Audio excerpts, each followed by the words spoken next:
നമസ്കാരം. ഇന്നിവിടെ ഞാൻ പറയാൻ പോകുന്നത് നമ്മുടെ നാടുകളിൽ ഇപ്പോൾ നടക്കുന്നത് ഉത്സവങ്ങളാണല്ലോ.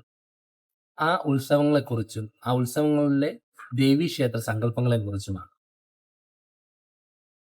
എല്ലാവർക്കും അറിയാം, ദേവീ സങ്കല്പത്തിലെ ഒരു ഇമ്പോർട്ടന്റ് ആയിട്ടുള്ള നമ്മൾ കാണുന്ന ഒരു രീതിയാണല്ലോ ദേവിയുടെ തിരുമുടി എന്ന് പറയുന്ന സങ്കല്പം. അത് പുറത്ത് എഴുന്നള്ളിക്കുകയും ഓരോരോ ദേശങ്ങളോളം പോകുകയും അവിടെ വെച്ച് ആരാധിക്കുകയും തിരിച്ച് ക്ഷേത്രത്തിലേക്ക് മടങ്ങിയെത്തുകയും ചെയ്യും. ഇത് നമ്മൾ സ്ഥിരമായി കാണുന്ന ഒന്ന്. അപ്പോൾ എല്ലാരും ചിന്തിക്കും, ഇതെന്താണ് ദേവിയുടെ ഈ മുടി? അപ്പൊ ഇതെന്താണ് ഈ ഇതെന്നൊക്കെ എന്നോട് ചെയ്ത ചെറുപ്രായത്തിൽ ഞാനും ചിന്തിച്ചതാണ്. അപ്പൊ അങ്ങനെ ചിന്തിച്ചപ്പോൾ എനിക്ക് കിട്ടിയ എന്റെ ഒരു അഭിപ്രായമാണ് ഞാനിവിടെ നിങ്ങളോട് പങ്കുവയ്ക്കുന്നത്. ദേവിയുടെ മുടി എന്താണ്? എന്ന് ഞാനിവിടെ പറയാം. അതിനേക്കാളും നല്ലത് ക്ഷേത്രം. ക്ഷേത്രം എല്ലാവർക്കും അറിയാം. മനുഷ്യന്റെ ശരീരവുമായി ബന്ധപ്പെട്ടതാണ് ക്ഷേത്രം. അത് എല്ലാവരും പറയുന്നുണ്ട്. മനുഷ്യ ശരീരവുമായി ബന്ധപ്പെട്ടതാണ് ക്ഷേത്ര നിർമ്മിതി എന്ന് പറയാം. അപ്പോ നമ്മുടെ ശരീരവുമായി ബന്ധപ്പെട്ടതാണ് ക്ഷേത്ര നിർമ്മിതിയെങ്കിൽ, ഉറപ്പായിട്ടും നമുക്കവിടെ മനസ്സിലാക്കാൻ പറ്റുന്നത് എന്താണ്?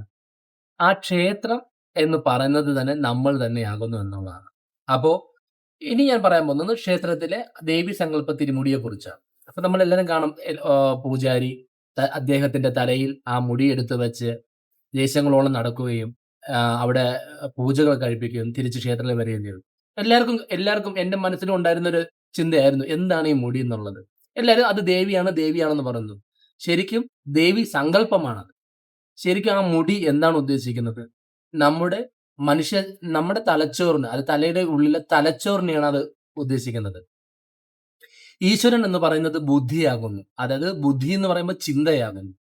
ചിന്ത എന്ന് പറഞ്ഞാൽ കൂടുതൽ നമ്മളെ ചിന്തിച്ച് ഈ പ്രകൃതിയിലേക്ക് സൃഷ്ടി അതായത് നമുക്ക് പുതിയതായിട്ടുള്ള കണ്ടുപിടുത്തങ്ങൾ ചിന്തിക്കാൻ പറ്റുന്നതും, മുന്നോട്ട് മനുഷ്യർക്കുള്ള നന്മകൾക്ക് ചെയ്യാൻ വേണ്ടിയിട്ടുള്ള ചിന്തകളെയാണ് ബുദ്ധി എന്ന് പറയുന്നത്. അറിയാം. എല്ലാവർക്കും ചിന്തിക്കുന്നതാണെന്നറിയാം. അപ്പൊ വിചാരിക്കും എല്ലാം അപ്പോ ആ മുടിക്ക് ചുറ്റും ഇത് രീതിയിലുള്ള ഇതൊക്കെ ഉണ്ട്. അതെന്താണ്? അത് നമ്മുടെ തലച്ചോറിന്റെ നാഡി വ്യൂഹങ്ങളാണ്.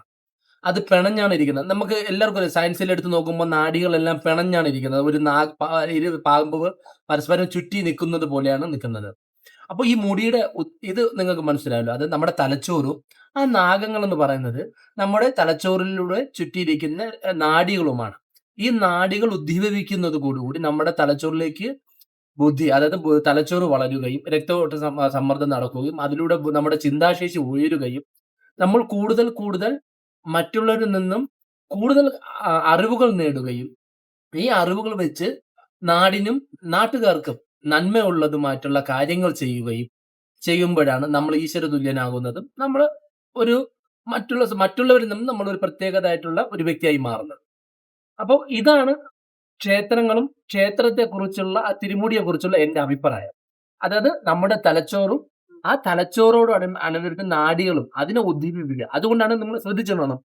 ചില പണക്കാര് അല്ലെങ്കിൽ പൈസ ഉള്ളവര് ചില ക്ഷേത്രങ്ങളിൽ പൂജ നടത്തുമ്പോൾ അവര് പറയും ഒന്ന് കഷ്ടപ്പെട്ട് അവര് എന്തൊക്കെയോ ബിസിനസ് തകർന്ന് നിൽക്കുമ്പോ ഇന്ന ക്ഷേത്രത്തിൽ പോയി ഓരോ പൂജ ചെയ്ത് അവര് തിരിച്ച് നല്ല റിക്കവറി ആയിട്ട് അവര് വരും. നല്ല പൈസ സമ്പാദിച്ച്. ഒരെണ്ണം അവര് പറയുന്നുണ്ടോ? ഞാൻ ഇന്ന ക്ഷേത്രത്തിൽ പോയിട്ടാണ് എനിക്ക് ആ ഒരു ഇത് കിട്ടിയത്. എനിക്ക് ഇന്ന ദേവിയാണ് അത് തന്നത്.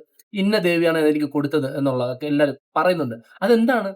അവിടെ പോകുമ്പോൾ ആ വ്യക്തി അവിടെ നിന്ന് പ്രാർത്ഥിക്കുന്ന ആ എനർജിയുമായിട്ട് പ്രാർത്ഥിക്കുമ്പോൾ ആ വ്യക്തിയുടെ ബുദ്ധി അടുത്ത ഒരു ബിസിനസിനെ കുറിച്ച് ചെയ്യാനുള്ള ഒരു പുതിയ ഐഡിയ കൊടുക്കുകയും, ആ ഐഡിയ ആ വ്യക്തി പ്രാവർത്തികമാക്കുകയും, ആ പ്രാവർത്തികമാക്കുന്നതിലൂടെയാണ് അദ്ദേഹം ഉയർന്നു വരുന്നത്. അപ്പോ അദ്ദേഹത്തിന്റെ ചിന്തയാണ് ഞാൻ ആ ക്ഷേത്രത്തിൽ പോണം. ശരിയാണ്. ആ ക്ഷേത്രത്തിൽ പോകുമ്പോൾ നമുക്ക് ഉണ്ടാവുന്നത് ദൈവാനുഗ്രഹം ഉണ്ടാവുന്നത് എന്നെല്ലാം പറയുന്നത് നമ്മുടെ ബുദ്ധിയെ ഉദ്ദീപിപ്പിക്കുക. അതായത് വർദ്ധിപ്പിക്കുക എന്നുള്ളതാണ്. ശരിക്കും ഇതാണ് ക്ഷേത്രം കൊണ്ട് മനുഷ്യർക്ക് പൗരാണികമായിട്ടുള്ള നമ്മുടെ ആചാര്യന്മാർ ക്ഷേത്രത്തെ പണിത് വെച്ചതിന്റെ കാര്യം ഇതാണ്. നമ്മുടെ ബുദ്ധിചിന്തയെ വളർത്തുക, ഉയർത്തുക. കൂടുതൽ മ മനുഷ്യരിലേക്ക് നന്മകൾ അവർക്ക് പുതിയ പുതിയ കാര്യങ്ങൾ അറിവുകളും നേടാൻ വേണ്ടിയുള്ള നന്മകളും നല്ല കാര്യങ്ങൾ ചെയ്യാൻ വേണ്ടിയിട്ടുള്ള ഒന്നായി മാത്രമാണ് ക്ഷേത്രങ്ങൾ ഇവിടെ പണിതുയർന്നത്. കാരണം ബുദ്ധി വളർച്ചയാണ് ക്ഷേത്രം കൊണ്ട് ഉദ്ദേശിക്കുന്നത്. കാരണം ഈ ബുദ്ധി വളരുന്നതിലൂടെ നമ്മൾ ഏറ്റവും കൂടുതൽ അറിവുള്ളവരാകുന്നു, ഉയർന്നവരാകുന്നു. പണ്ട് ഭാരത സംസ്കാരം വെച്ചിട്ട് വിദ്യാഭ്യാസമാണ് ഭാരതത്തിന്റെ ഏറ്റവും വലിയ ഉയർന്ന തലത്തിൽ നിന്നിട്ടുള്ളത്. സമ്പത്തും അറിവുമായിരുന്നു നമ്മുടെ ഏറ്റവും വലിയ ഇത് സമ്പത്തായിട്ടുള്ള ഉണ്ടെന്ന് നമുക്ക് പറയാൻ പറ്റുന്നത്. എന്തുകൊണ്ടാണ് നമുക്ക് ഇത്രയും അറിവുകളുണ്ടായത്? അത് ഇങ്ങനെയുള്ള ചിന്താധാരകൾ ക്ഷേത്രത്തിലുള്ള ചിന്താധാരകളിലൂടെ നമുക്കത് ഉണ്ടായത് കൊണ്ടാണ് നമുക്ക് ഇത്രയും അറിവുകൾ ഉണ്ടാവാൻ കാരണം. പ്രത്യേക തരത്തിലുള്ള സാധന, ഒരു ചിട്ടക്രമമായിട്ടുള്ള യോഗാചര്യകൾ ഇതൊക്കെ ചെയ്യുമ്പോൾ നമുക്കെന്താവും? നമ്മുടെ ശരീരത്തിലെ ബുദ്ധി ഉണരുകയും അത് കൂടുതൽ വർദ്ധിക്കുകയും അത് കൂടുതൽ ചിന്തകളിലേക്ക് കൊണ്ടെത്തി പുതിയ പുതിയ അറിവുകൾ കൊണ്ടെത്തിക്കുകയും ചെയ്യുന്നു. നന്ദി, നമസ്കാരം.